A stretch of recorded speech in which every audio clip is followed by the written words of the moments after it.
Bonjour les élèves de la deuxième année Sciences Maths, deuxième année PC et deuxième année SVT. Dans cette séance, on va traiter la partie de l'électricité dans le programme du baccalauréat marocain. Et on va traiter dans ce chapitre le cours qui concerne le dipôle RC.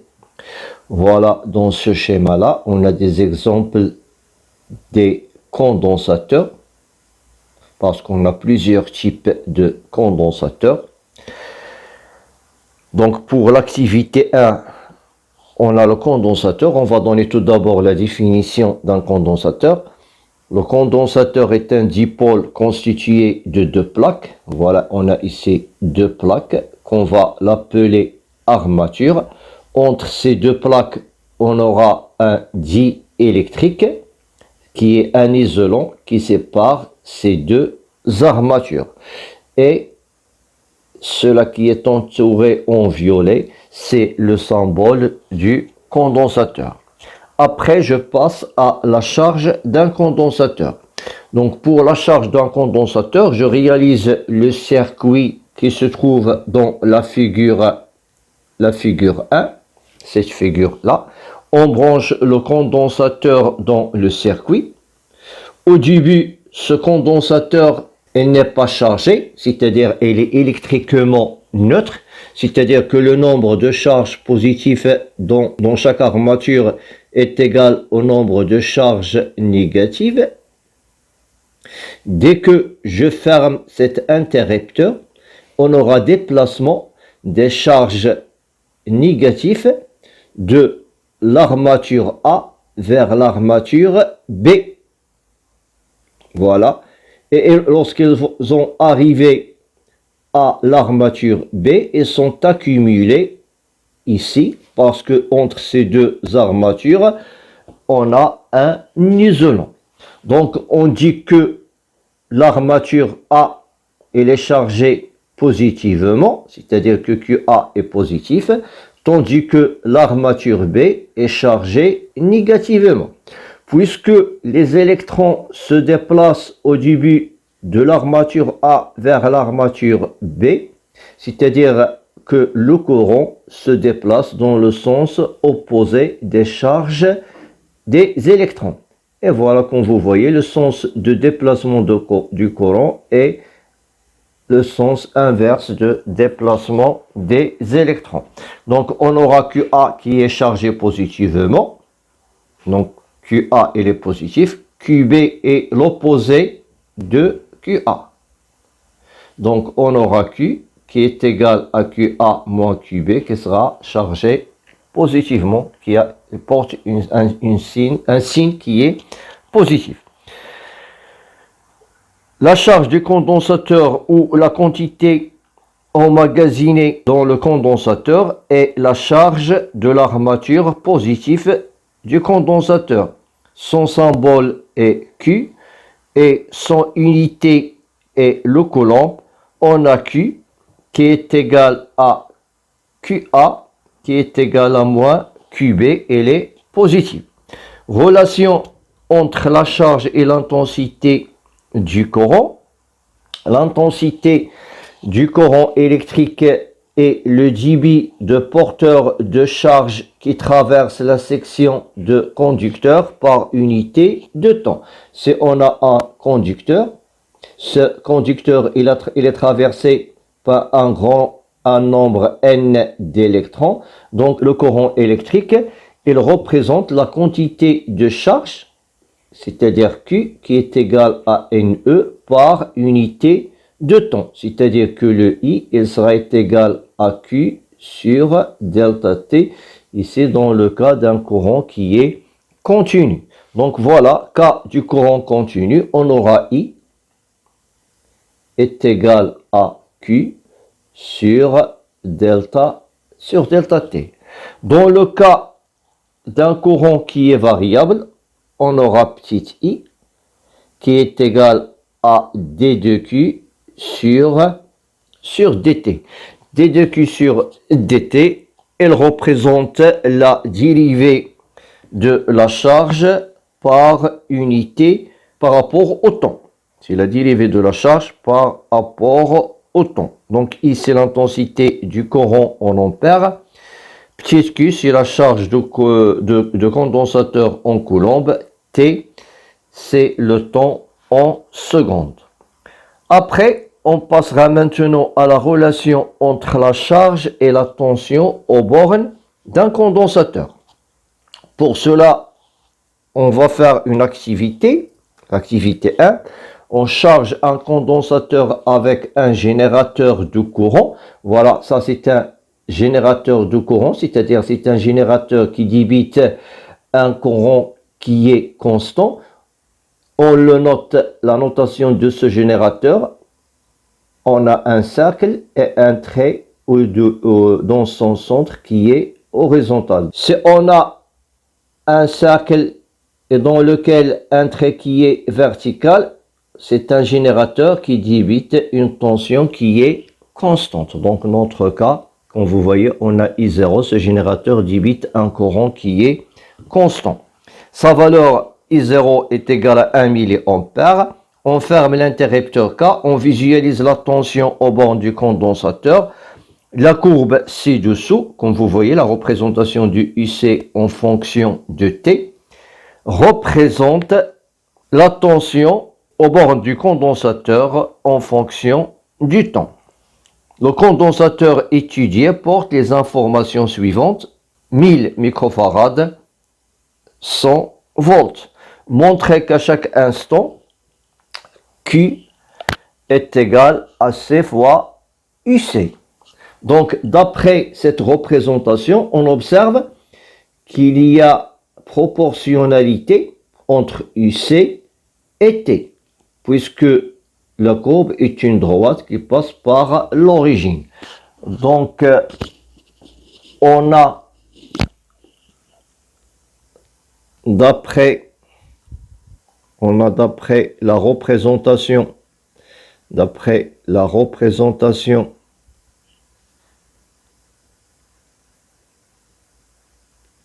de UAB en fonction de T, une droite qui passe par l'origine.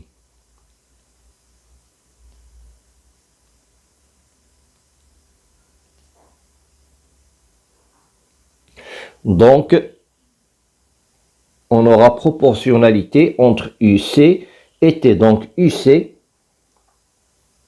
est égal à K, KT. Avec K, il représente le coefficient directeur. K avec K est le coefficient directeur de la droite.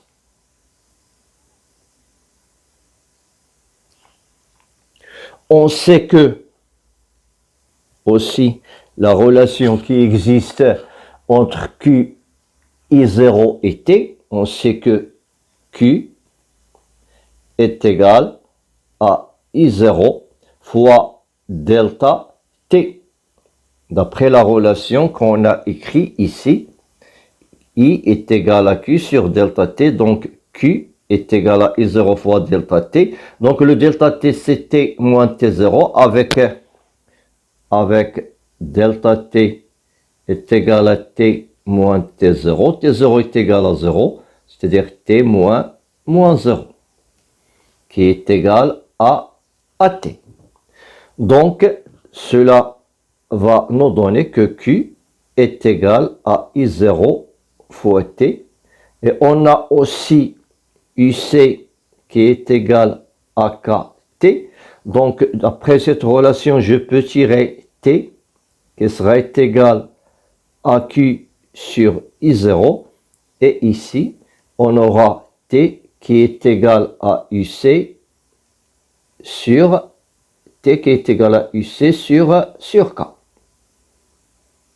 Donc, je fais égalité entre les deux temps. Donc, cela implique que Q sur I0 sera égal à UC sur K.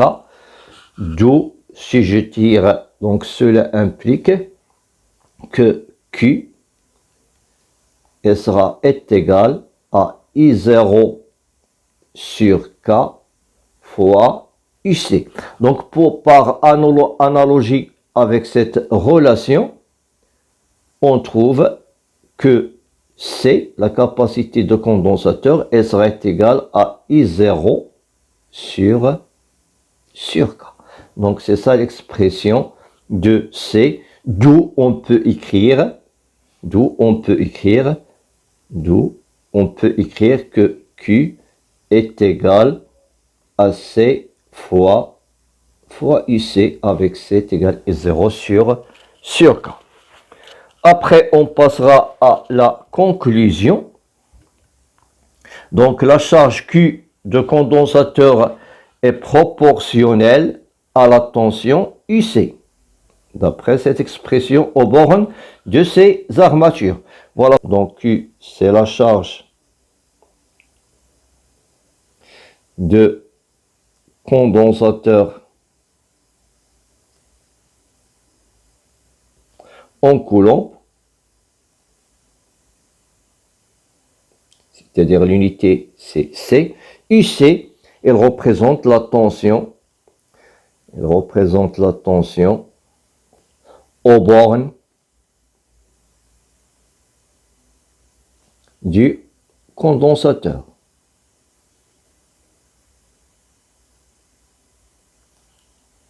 Donc ici j'écris la relation, c'est que Q est égal à C fois UC.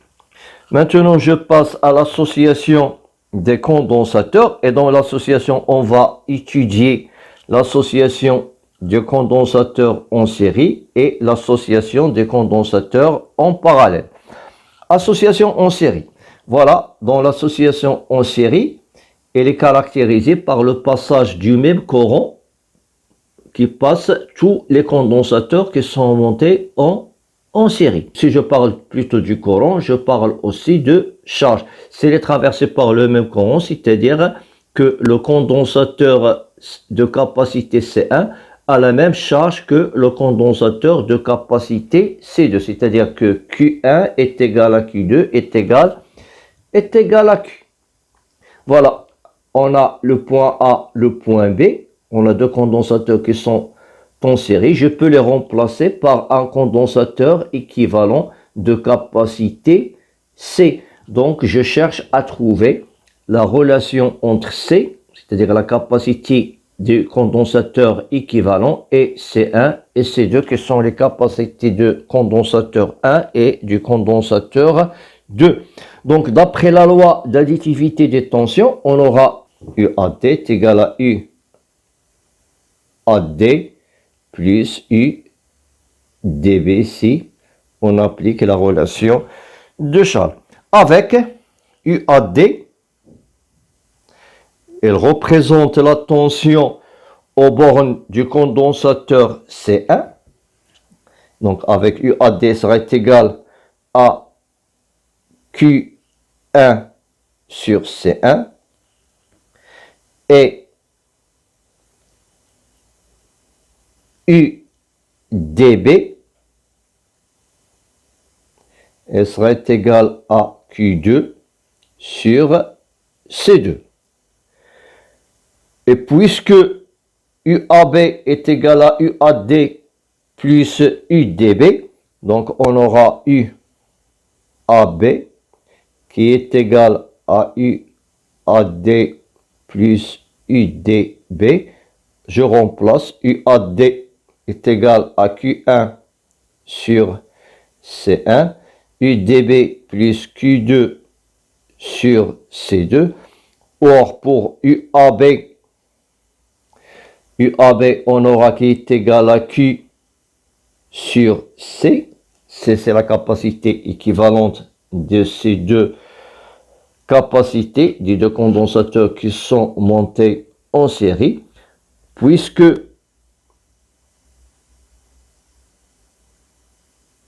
Q1 est égal à Q2 est égal à Q, cela va nous donner que 1 sur C serait égal à 1 sur C1 plus 1 sur C2. Donc, je peux généraliser ce résultat-là, c'est-à-dire si j'ai 3 condensateurs qui sont mis en série, on aura la capacité équivalente à ces 3 condensateurs, 1 sur C qui sera égal à 1 sur C1 plus 1 sur C2 plus 1 sur C3 et ainsi de suite. Dans le cas général, si j'ai N condensateurs qui sont montés en série de capacité C1, C2 jusqu'à Cn, branchés en série, sa capacité équivalente, elle sera égale à 1 sur C, qui sera égale à 1 sur C1 plus 1 sur C2 plus 1 sur Cn, qui sera égal à sigma de I est égal à 1 jusqu'à N de 1 sur C. Donc, quel est l'objectif d'un montage en série? Donc, comme vous voyez, d'après l'expression qu'on a de la capacité équivalente de ces condensateurs qui sont montés en série, c'est de diminuer la valeur de la capacité. Donc, l'association en série des condensateurs permet d'obtenir un condensateur de capacité plus petite, pouvant supporter une tension plus grande qui ne peut pas être supportée par chaque condensateur s'il est utilisé séparément.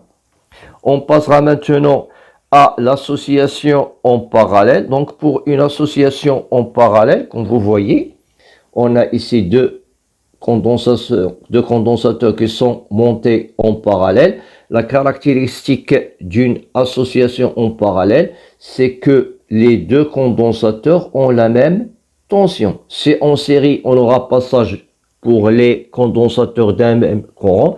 Donc, pour le cas d'un montage en parallèle, on aura aux bornes des condensateurs qui sont montés en parallèle la même tension. Comme vous voyez, la tension UAB qui se trouve aux bornes du condensateur C1, c'est la même qui se trouve aux bornes du condensateur C2. C'est la même qui se trouve aux bornes du condensateur qui représente la capacité équivalente. Donc, d'après la loi des nœuds, comme vous voyez, on a ici un nœud. Donc, d'après la loi du nœud, on a I est égal à I1 plus I2. Puisqu'on a une relation entre le courant et la charge, c'est-à-dire Q sera égal, Q c'est la charge du condensateur équivalente, sera égal à Q1, la charge du condensateur 1, plus Q2, la charge du condensateur 2. Donc, en appliquant la relation qui existe entre la charge, la capacité et la tension, on aura Q. Donc, Q est égal à C fois UAB. Q1 sera égal à C1 fois UAB. Q2 sera égal à C2 fois UAB. Alors, d'après la loi des nœuds, alors on aura Q, donc Q sera égal à C UAB, qui est égal à Q1, qui sera égal à C1 UAB, plus Q2, qui est égal à C2 UAB. Donc, on a la même tension, c'est-à-dire je peux simplifier UAB avec UAB avec UAB. Donc, on aura que C sera égal à C1 plus C2. Donc, c'est ça le résultat qui représente la capacité équivalente d'un montage qui est monté en parallèle. Donc, ici, on a deux condensateurs qui sont montés en parallèle. Si on a trois condensateurs qui sont montés en parallèle, sa capacité équivalente, elle sera égale à C1 plus C2 plus C3. Si on a N condensateurs qui sont montés en parallèle, on aura la capacité équivalente, CC est égale à C1 plus C2 plus Cn, c'est-à-dire cette capacité sera égale à la somme de I est égal à 1 jusqu'à N de C. Donc, comme vous voyez d'après cette expression, l'objectif d'un montage en parallèle, c'est d'augmenter la capacité. Donc, l'association des condensateurs permet d'obtenir un condensateur de capacité plus grande, pouvant emmagasiner une charge plus grande sous une tension petite. Et par l'application d'une tension petite, on peut obtenir une charge électrique grande, peut ne pas être fournie par chaque condensateur séparément. Donc ici, on a, comme vous voyez, une application. Donc on a ce montage-là, dans lequel on a C1 qui est monté en série avec deux condensateurs qui sont montés en parallèle. Donc tout d'abord, on a le point A et on a ici C1, le condensateur de capacité C1 qui est égal à 10 microfarad. Le condensateur équivalent à ces deux condensateurs, puisqu'on a un montage qui est en parallèle. Dans le cas d'un montage en parallèle, je peux remplacer ces deux condensateurs par un seul condensateur dont sa capacité sera égale à C2 plus C3. Donc je peux la remplacer ici. Le condensateur équivalent, sa capacité c'est C2 plus C3. Voilà. B, c'est-à-dire sa capacité sera égale à 30 plus 20, c'est 50 microfarad. Pour le C1 ici, est égal à 10 microfarad.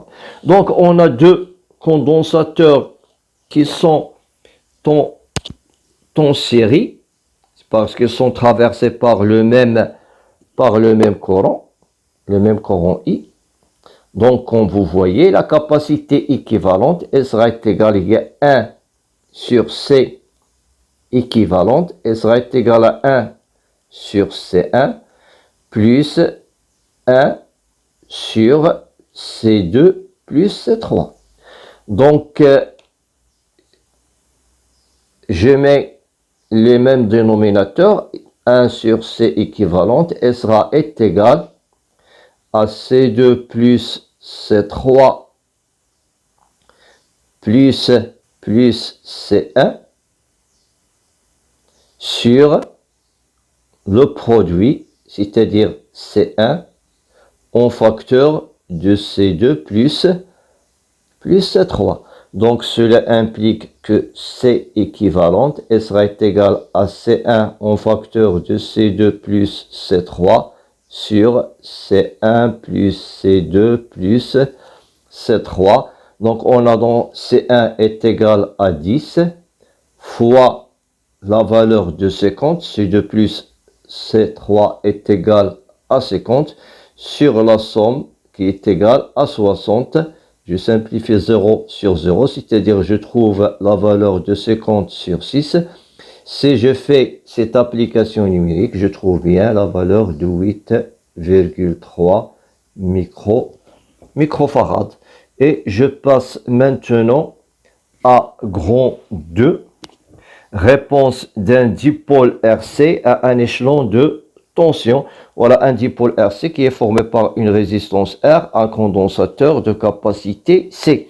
Le dipôle RC est l'association en série, comme vous voyez, la résistance et le condensateur sont traversés par le même courant. Le dipôle RC est l'association en série d'un condensateur ohmique de résistance R et d'un condensateur de capacité C. échelon de tension est un signal électrique U de T. On distingue deux types, c'est-à-dire un échelon ascendant de tension et un échelon montant. Dans le cas d'un échelon montant, c'est le cas de la charge. On aura au début, lorsque T est strictement inférieur à 0, dans la charge d'un condensateur, le U, la tension entre ces bornes, est égale à 0. Mais lorsque T est supérieur ou égal à 0, la tension sera égale à E. Ça, dans le cas de la charge de condensateur. Dans le cas de la décharge de condensateur, cas de décharge de condensateur, c'est ce cas-là de l'échelon descendant, décharge de condensateur. Dans ce cas-là, à l'instant T est égal à 0, la tension au bord du condensateur est égale à E. Mais lorsque T est supérieur ou égal à 0, comme vous voyez, d'après cette représentation, la tension est égale à 0. Petite 2. Réponse d'un dipôle RC à un échelon de tension. Étude expérimentale. Charge et décharge du condensateur. Étude expérimentale. On considère le montage électrique, c'est contre. Le condensateur est initialement chargé, comme vous voyez. Voilà. Ici, on a le circuit de la charge. À l'instant T est égal à 0, on place K à la position 1. Toujours la charge se passe par l'intermédiaire d'un générateur. Et on visualise la variation de la tension en fonction du temps. On obtient la courbe A.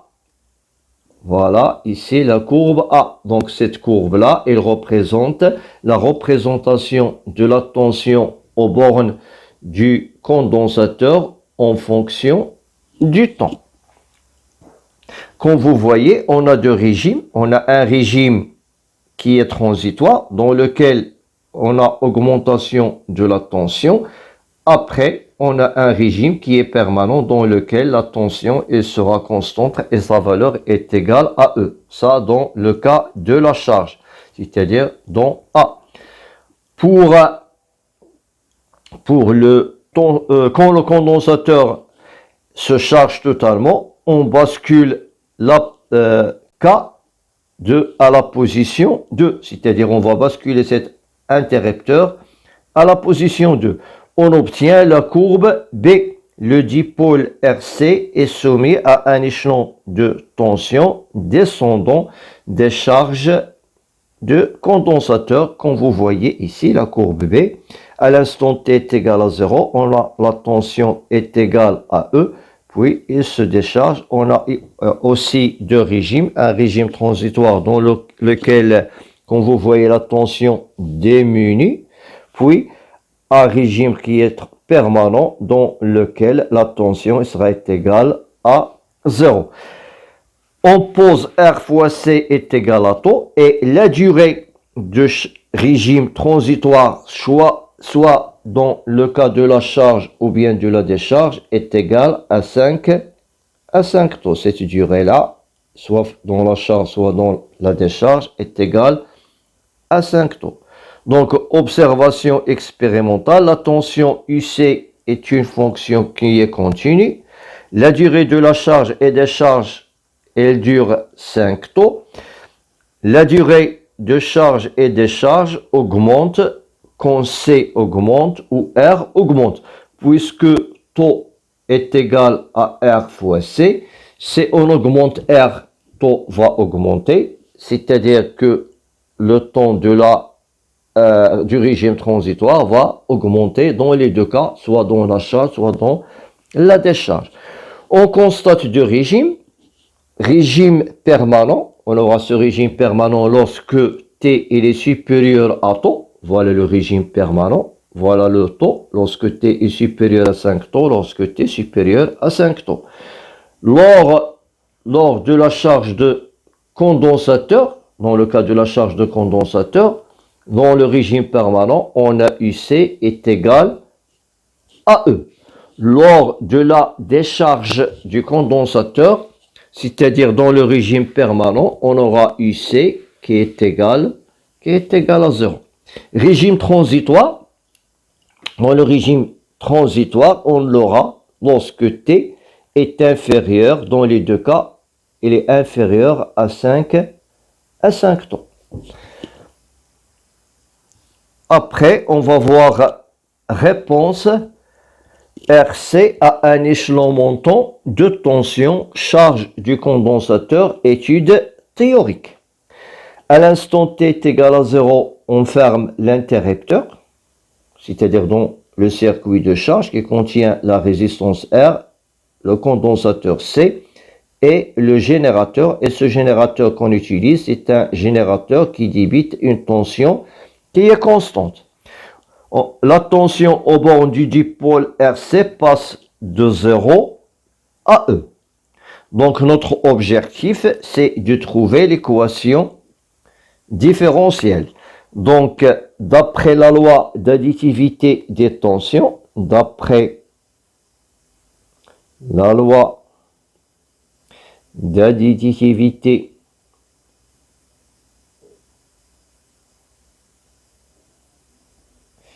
des tensions, on aura cette tension-là. Si je prends ici le point A et ici le point B, c'est-à-dire UAB. Or, cette tension UAB est égale à E. Elle serait égale à la tension aux bornes du condensateur qui est UC, plus la tension aux bornes de la résistance qui est UR. Comme vous voyez ici, pour la résistance et le condensateur, ce sont des récepteurs. Le sens du courant et la tension sont inversés, l'un est dans le sens opposé de l'autre. Donc E qui est égal à UC plus UR. Or, je cherche l'équation différentielle vérifiée par UC. Donc on aura E qui est égal à UC, je ne touche pas UC, plus pour la tension aux bornes de la résistance, d'après la loi d'Ohm, est égal à R fois I. Avec I est égal, comme on l'a défini, D2Q sur DT. Et puisque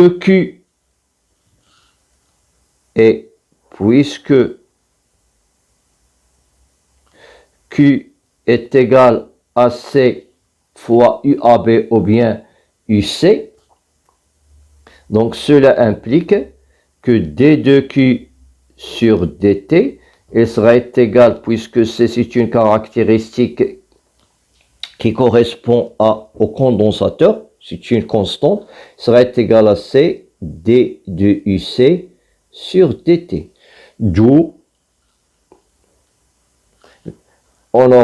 l'équation devient E qui est égale à UC plus R fois I, or I est égal à C D de UC sur DT.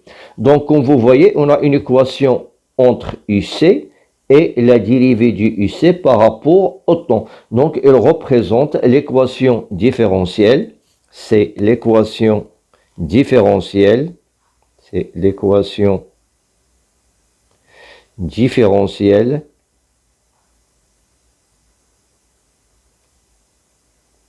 qui vérifie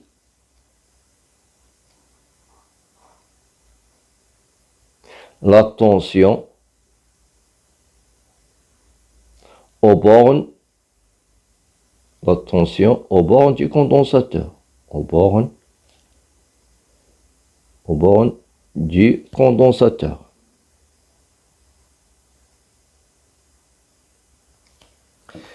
Si je cherche l'équation différentielle vérifiée par la charge, je sais que UC est égal à Q sur C, donc on aura E. Donc je remplace UC par son expression en fonction de la charge, Q sur C, plus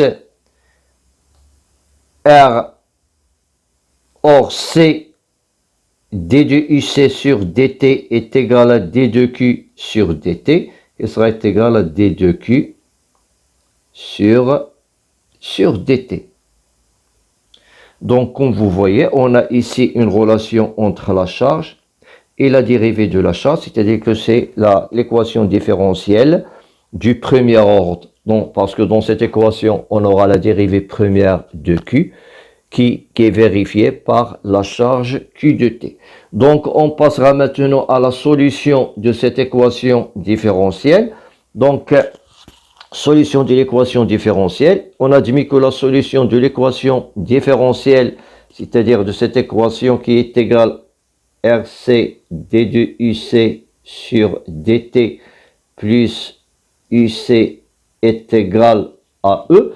C'est ça l'équation différentielle. C'est une équation différentielle du premier ordre. Donc sa solution générale, c'est ça la solution générale de toute l'équation différentielle du premier ordre. Et c'est écrit sous la forme UC est égal à A exponentielle moins alpha t plus B. Avec A, alpha et B, ce sont des constantes. On va déterminer ces constantes en remplaçant la solution dans l'équation différentielle et en utilisant les conditions initiales. Donc tout d'abord, on va déterminer A et alpha en utilisant l'équation différentielle. Donc puisque UC est une solution, donc je l'intègre dans cette équation. Donc on aura CRC d de UC sur dt, c'est-à-dire je vais faire la dérivée de UC, c'est-à-dire A exponentielle moins alpha t plus B, sans dérivée, plus UC, donc UC, j'ai son expression, est égal à A exponentielle moins alpha t plus B, le tout est égal à E. Or, on a déjà donné la formule de la dérivée dans le cas de la fonction exponentielle lorsqu'on a donné les formules qui concernent le logarithme, c'est-à-dire si j'ai exponentielle de f de x, sa dérivée est égale à f' de x, c'est-à-dire je fais la dérivée de la fonction f de x exponentielle de f de x. Donc j'applique cette formule-là pour la dérivée. Donc on a RC A, c'est une constante, donc elle reste exponentielle de moins alpha t. Si je veux faire sa dérivée, c'est-à-dire je fais la dérivée de moins alpha t, qui est égal à la dérivée de moins alpha t, c'est moins alpha, exponentielle moins alpha t, plus la dérivée de b. Or, la dérivée de b est égale à 0, puisque b est une constante, plus a exponentielle moins alpha t, plus b, je passe le e dans l'autre membre, moins e, le tout est égal à 0.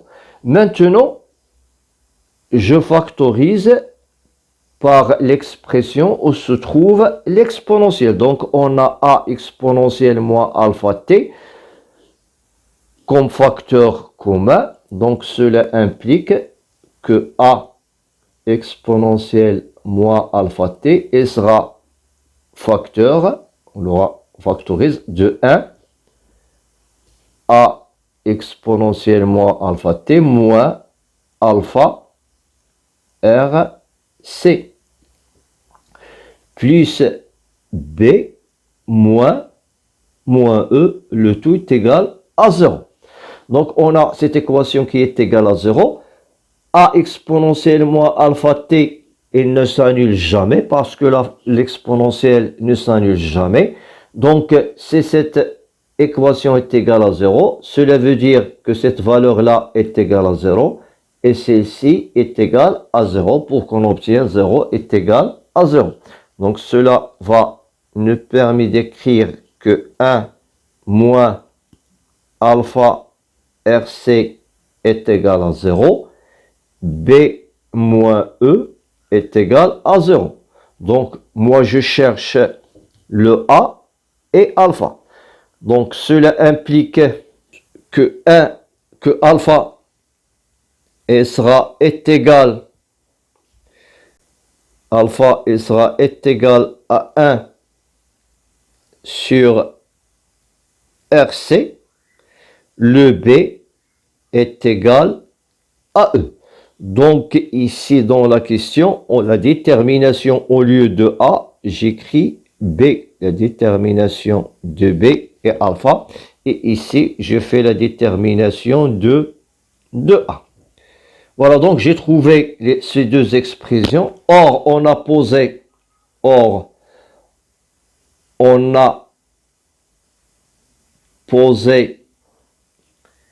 taux est égal à R fois C, c'est-à-dire cette expression sera égale à 1 sur taux et B est égal à E.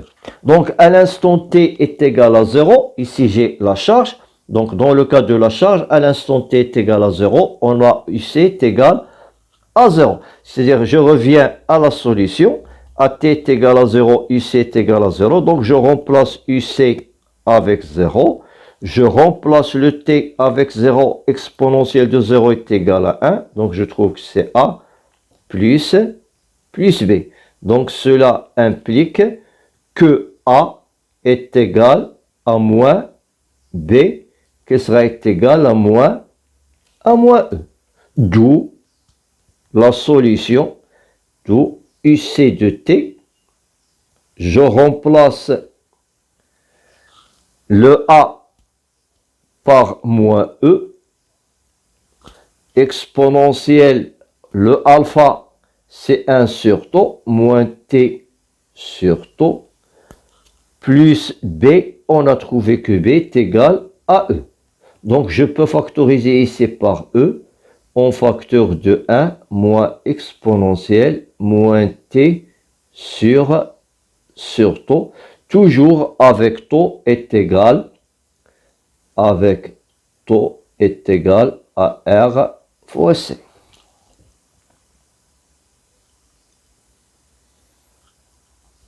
Voilà, maintenant je cherche l'expression de la charge Q. Maintenant j'ai trouvé l'expression de Q. Toujours on utilise les relations qui existent entre la charge et la tension. On a Q est égal à C UC.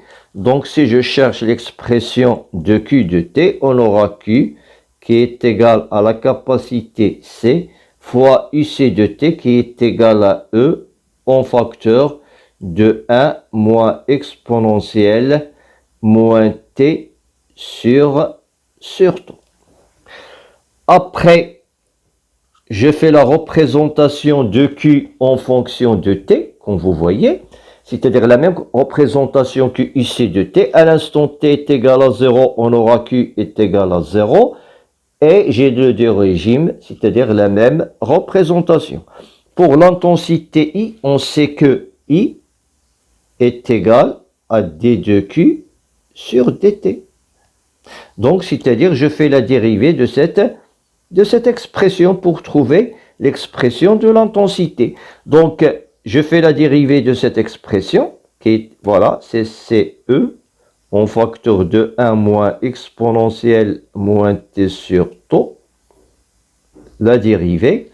Donc, la dérivée de 1 est égale à 0. CE, c'est une constante. Donc, la dérivée de moins t sur taux, c'est moins 1 sur taux. Avec ce moins, on aura plus, donc, c'est-à-dire sur taux exponentielle moins t sur taux. Donc, I de t, le courant I de t sera égal à C dont E. Or, taux est égal à R fois C. Je la remplace.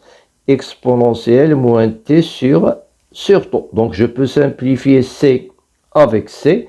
Et je trouve que I de t sera égal à E sur R exponentielle moins t sur taux. À l'instant t est égal à 0, comme vous voyez.